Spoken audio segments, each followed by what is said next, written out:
Bismillahirrahmanirrahim. Assalamualaikum warahmatullahi wabarakatuh. Apa kabar solih dan solihah? Alhamdulillah, semoga senantiasa sehat dan siap menghadapi tantangan masa depan yang kita tidak tahu apa yang akan terjadi. Tapi yakinlah Allah pasti akan melindungi dan memberi petunjuk kepada kita semua. Sebelum kita memulai pembelajaran hari ini dengan Ibu Guru Fitri, marilah kita berdoa kepada Allah Subhanahu wa Ta'ala.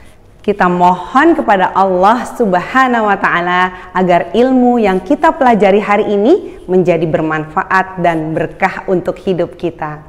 Kita berdoa, Bismillahirrahmanirrahim. Rabbi zidni ilma warzuqni fahma.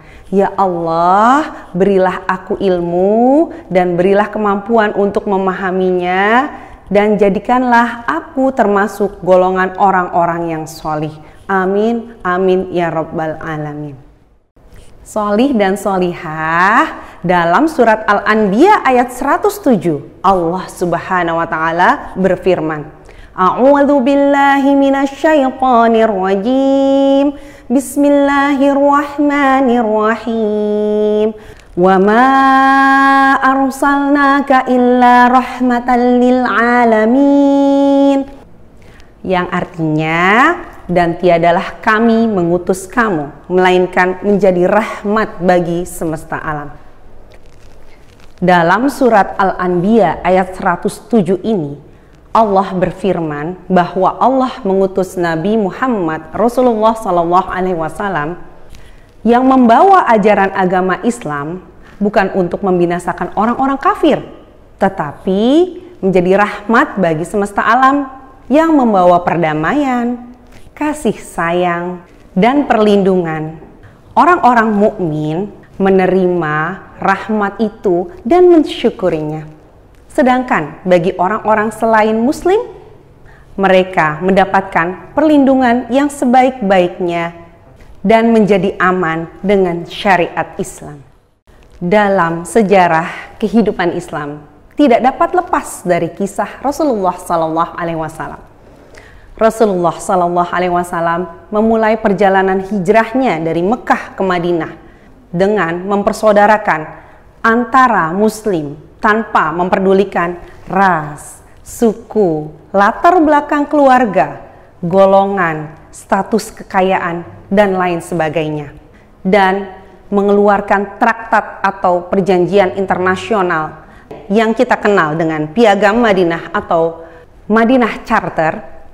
Di sana dikatakan bahwa ada perjanjian perdamaian antara non-muslim dan muslim, serta perjanjian perdamaian dan kerjasama. Dalam piagam tersebut juga tertera prinsip hidup bermasyarakat, yaitu yang pertama, persamaan kedudukan sebagai warga negara. Yang kedua, kebebasan berlandaskan syariat. Yang ketiga, keadilan. Yang keempat, persaudaraan dan toleransi. Dalam pemerintahan baru yang berjalan di Madinah, ternyata Rasulullah mengutus beberapa duta atau utusan untuk negara lainnya. Dan begitu pula negara lainnya mengutus duta atau utusan untuk pemerintahan yang baru di Madinah.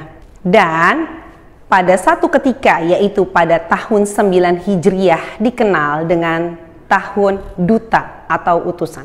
Hubungan internasional atau hubungan antar negara terus berkembang dan menjadikan Islam tersebar sampai ke seluruh dunia.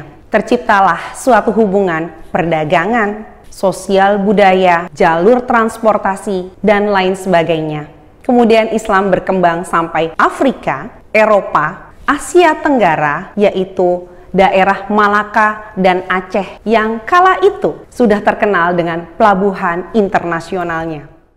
Dalam kehidupan sekarang ini, kita bisa mencontoh cara Rasulullah menjalin hubungan dengan berbagai negara. Dan Indonesia ternyata mempunyai peran yang sangat penting dalam hubungan antar negara.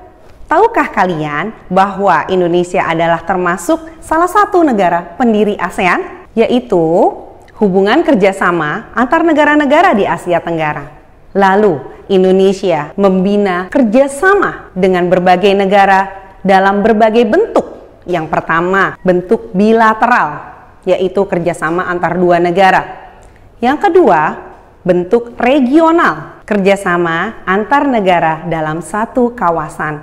Contohnya, kawasan ASEAN, lalu APEC.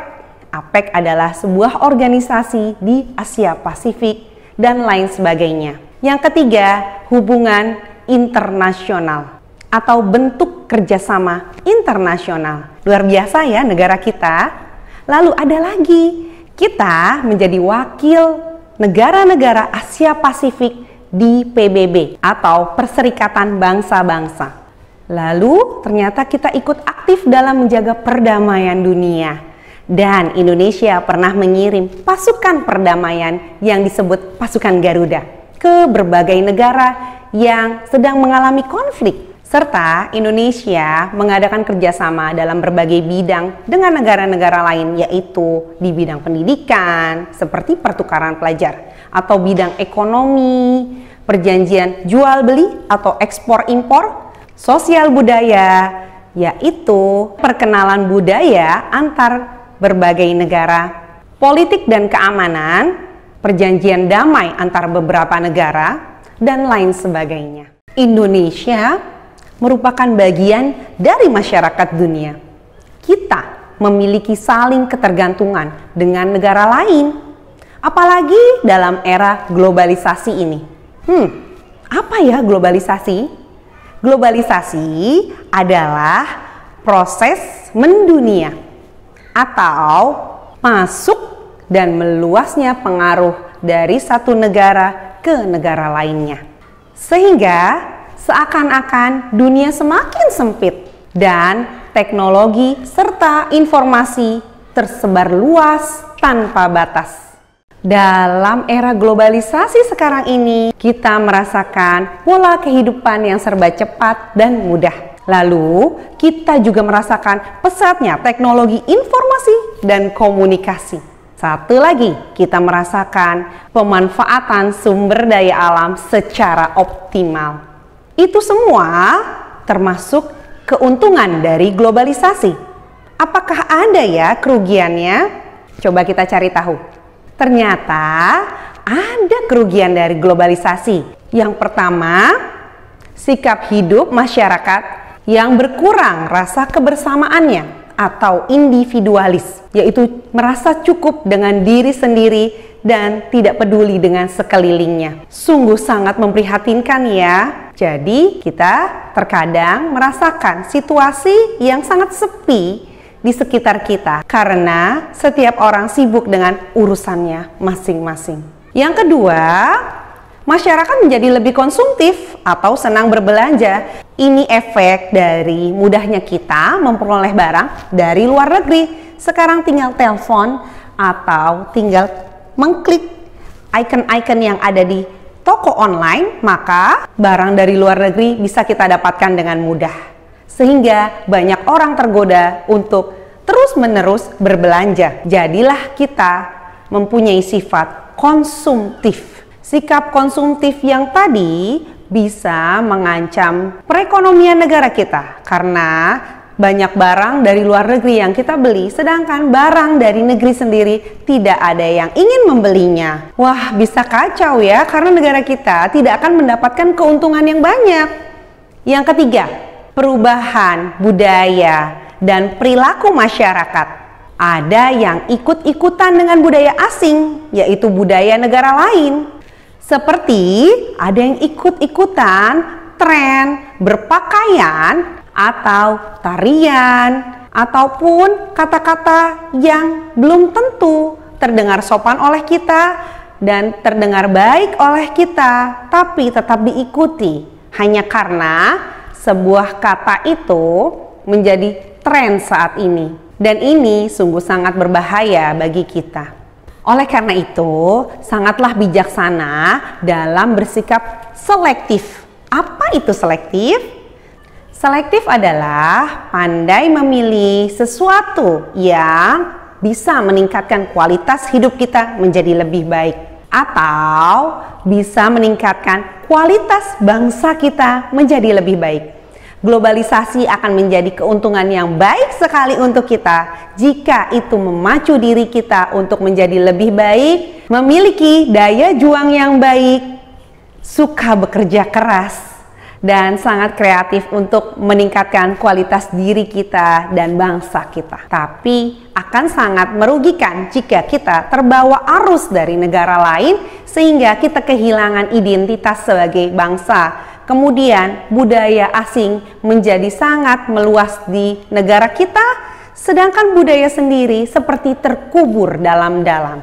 Menyedihkan ya. Kita tidak akan bisa menikmati lagi budaya-budaya warisan dari nenek moyang kita. Baiklah, dalam tema 4 ini kita akan mempelajari banyak hal. Yang pertama adalah Al-Hujurat ayat 13. Yang kedua, keragaman sosial, budaya, dan ekonomi. Yang ketiga adalah peran Indonesia dalam kerjasama antara negara-negara. Yang keempat adalah teks eksplanasi dan kalimat efektif. Yang kelima adalah energi listrik dan alternatif. Yang keenam adalah reklame.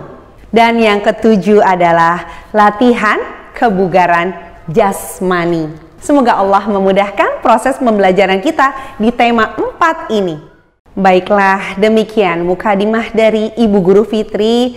Ibu Guru berharap kita semua bisa belajar dengan penuh semangat walaupun dalam kondisi yang sangat terbatas. Kita tutup pertemuan ini dengan doa kafaratul majelis. Subhanakallahumma wa bihamdik asyhadu alla ilaha illa anta astaghfiruka wa atubu ilaik. Tetap semangat dalam menuntut ilmu dan kita song-song masa depan yang cerah dengan keyakinan.